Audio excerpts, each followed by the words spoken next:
Okay. Welcome to the brand new edition of the podcast. Same podcast, different form. You're selling hard that this is going to be like a permanent structure change. I'm just like, let's just ease into it, you know? Hey, we're thinking today we're just going to answer this question from these thought-provoking questions, which you've heard the question that we're answering if you heard the last pod. And it should be on the name of this podcast as well, which is Yes. Most Awkward Sexual Encounter. Yeah. So we've had the weekend to not only get some new awkward sexual encounters, but also think about historical encounters. It's a tricky one.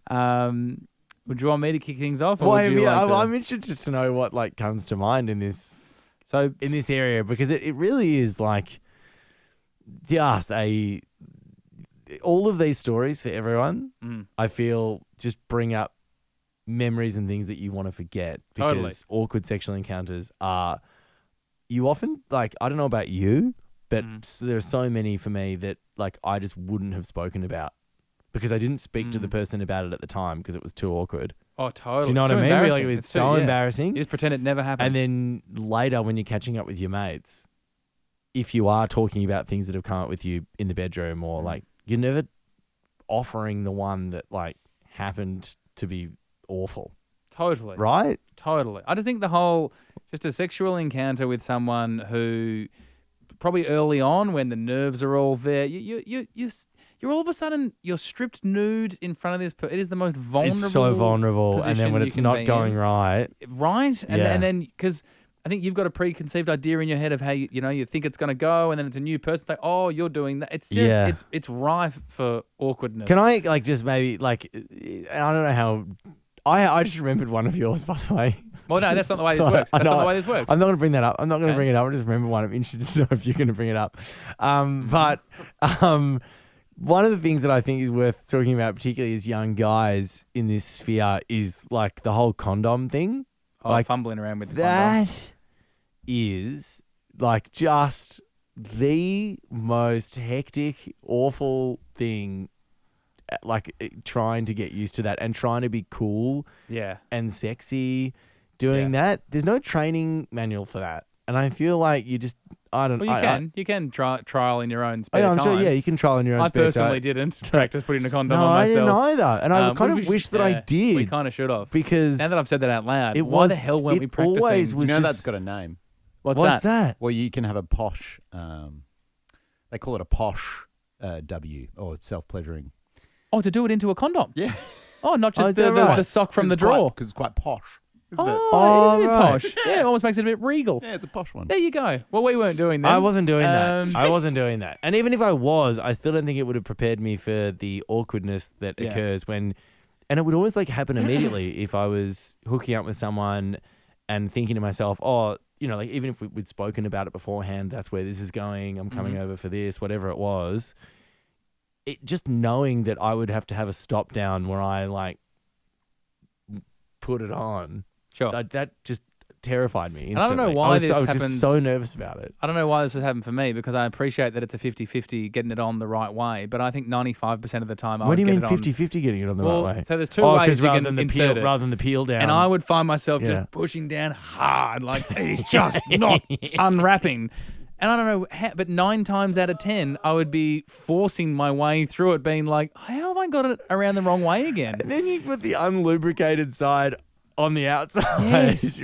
There should be like a something, label on or like a black dot or something. Is there not a label? Why is there not a label? But it's often dark as well, so I wouldn't even see it if there was a label. It's in the dark, but it should be like white side on the outside. Yes, I Why? agree. How is that not a thing? I don't. But do you have memories of just pushing so 100%, hard, and then having to get your thumbs underneath it, and then the thumbs? Well, just to try and pull it down on the outside. When you knew you got it on, when you knew you had it on the wrong way, but you didn't want to admit that you had it on the wrong way, so you're like, it's still cool, and then trying to grab the insides of it and then pull it down. I never grabbed the inside. Really? I was more of I just kept like the rolls. I was roll. I was a hard roller. And then the whole time, and again, for women listening, you won't be able to relate to this, but like you're also thinking, I know for me personally, I was like, during this fumbling, I cannot lose my excitement. Exactly. So I'm trying to do it that's really. the whole bit, I'm isn't it? trying to do it quickly, and Yeah, then yeah, if you notice yeah. yourself losing your arousal, then the yeah. condom's even harder to put on. It's like 100%. I And can't you put can't- this on yeah, a yeah, limp thing. yeah. It's just not going to work. Yeah, exactly right. And then Exactly right. And It's I've right, been yeah. in this situation before where it's like during the process of trying to get this Oh, condom, I've been exactly the same. I've lost exactly it. the same. Yeah, And then yeah, I think to myself, what am I going to say here? Hey, real quick, just while I was trying to do that, I've lost my erection. So we're back to square one.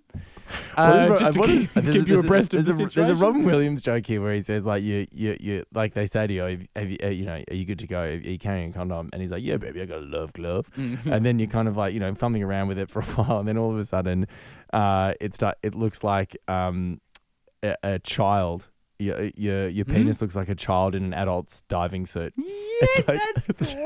Just like swimming in all this material. Perfect. So much as just the most pathetic looking thing. Yeah. And again, you're trying to be sexy. No, let's just keep that. I know. Yeah, so that instantly sort of came to mind when I was thinking awkward sexual encounters was that must have happened to me 10 plus times. Most times for me. Most I'd times. say rare that didn't happen. Yeah. But if we go into specifics here. So I should say shout out to all of the wonderful women in those situations who were patient and like very kind during that process, because that was always really nice as well. And they'd be like, hey, look, don't worry about it. Like, well, the thing that we'll have another try again in like, one condom down.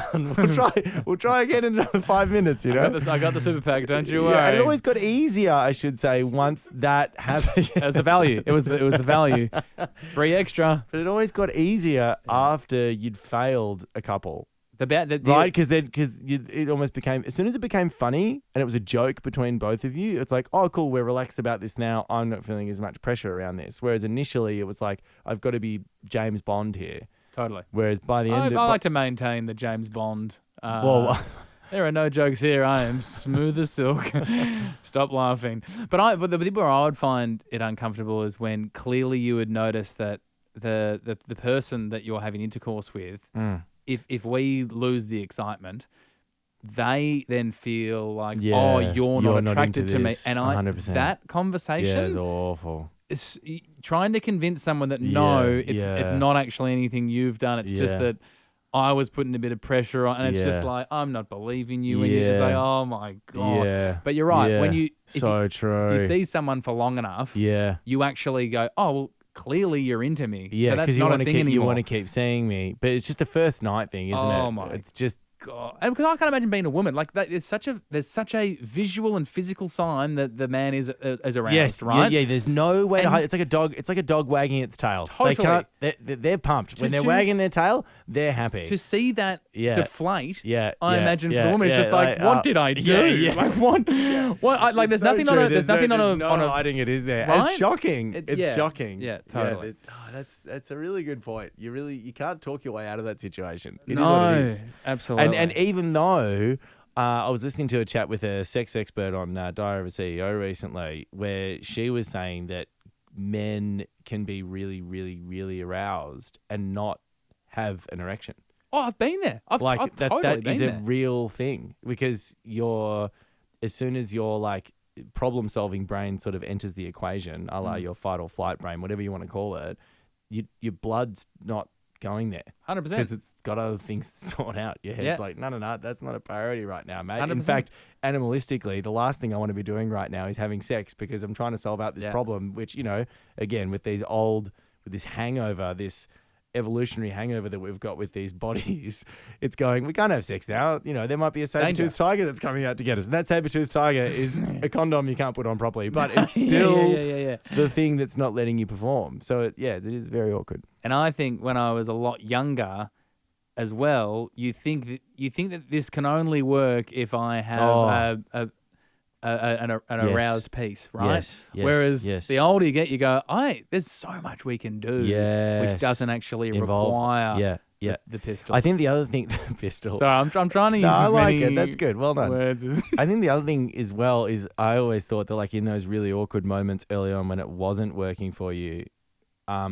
and again, I pinched this from this chat with this psychologist I was listening to on Diary of a CEO, but she was saying that a lot of people, when they have their first date or they have their first interaction with someone, they leave the date, and if they don't have this magic moment where they're like, that was amazing, all I want to do is be with you and have sex immediately, they walk away and they go, that person's not it for me. And she was like, that is just insane. Yeah. Because it's a perfect storm where you're both awkward and weird and trying to figure each other out. And if you have that standard, like, sure, it's great when that does happen, but like you a lot of the time it just means that you're holding this person up to a standard that they're never going to get to, and you're potentially missing out and hanging out with someone really cool just because it wasn't perfect for you on the first night. And she was like, that happens to everyone. Because that's what we see in movies. Yeah. In movies, they want to rip each other's clothes off. They can't even get in the car before things are so hot and happening. Whereas That's real so life, true. That's just not the case. Yeah. Yeah. All right, well, anyway, we should get to some specific horrific encounters. Now, obviously, out of respect, there will be no... tomorrow. Sorry, I'm getting wrapped. Well, you want to do it tomorrow? Well, I'm not me. I'm getting wrapped. I was loving this chat, but maybe we should. You want to hit it tomorrow? Well, I think it's been a good chat. It's been a really good conversation. It's been a good chat. So tomorrow we'll go into more specifics. Most awkward sexual encounter part 2 with specific actual sexual encounters. Yeah. Okay, obviously no names. There'll probably be a changing of dates. There might even be a changing of genders. Who knows? Yeah, why not? So, okay. I'll give you a little bit just to get you there tomorrow. Flames. Oh, see, mine for yours was something else. I've got a few. Yeah, we might need a few podcasts. There's one for you which is all time, but we'll talk about it off podcast and then maybe it might make its appearance. Mine is, how would I? Valium. Oh. Yeah. Interesting. Yeah. Yeah, great. Flames and Valium, guys. That's what mine involves. And you'll be able to hear that tomorrow on the new form BTS. Well, we're not calling it a new form at this point. We were just mucking around doing something a bit different today. And hey, if we keep doing then cool. If we don't, then this isn't even a thing. Let's not put pressure on it, Will. Let's keep our arousal. No, I like that. That was actually a pretty clever finish. Nice. That was pretty clever. Clean callback. Yeah. All right, we'll see you tomorrow with that.